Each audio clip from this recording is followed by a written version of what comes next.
Jewellery మేకింగ్‌లో చాలా సార్లే mistake చేశాను కానీ, ఇంత బ్లండర్ మిస్టేక్ ఎలా చేశానో నాకైతే అర్థం అవ్వలేదు. యాక్చువల్లీ ఇవాళ ఒక కొత్త డిజైన్ చేద్దాం అని చెప్పి బ్యూటిఫుల్ డ్రై ఫ్లవర్స్ తీసుకొని స్టార్ట్ చేశాను. ఒకవైపు రెజిన్ అప్లై చేసి యూవీ లైట్ కింద క్యూరింగ్ కూడా పెట్టాను. అంతవరకు బానే ఉంది. క్యూర్ అయ్యాక చూస్తే అబ్బా! ఎంత అనిపించిందంటే దాని లోపల టెక్స్చర్ గానీ, లీఫ్ లో ఉన్న వెయిన్స్ కానీ బ్యూటిఫుల్ గా కనిపిస్తున్నాయి. ఇంకేముంది సుజి, నువ్వు సక్సెస్ అనుకున్నాను.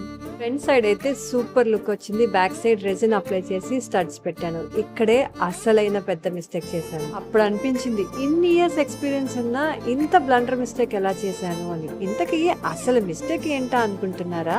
లీవ్స్ లో వెయిన్స్ కనపడే అంత ట్రాన్స్పరెంట్ ఉంటే బ్యాక్ సైడ్ స్టడ్ ఫ్రంట్ కనిపించదు. ఇంత బేసిక్ పాయింట్ ని నేను ఎలా మిస్ చేశానో ఇప్పటికీ అర్థం అవట్లేదు. కానీ దీన్ని ఎలా రెక్టిఫై చేయాలో మాత్రం బ్రెయిన్ చాలా షార్ప్ గా పనిచేసింది.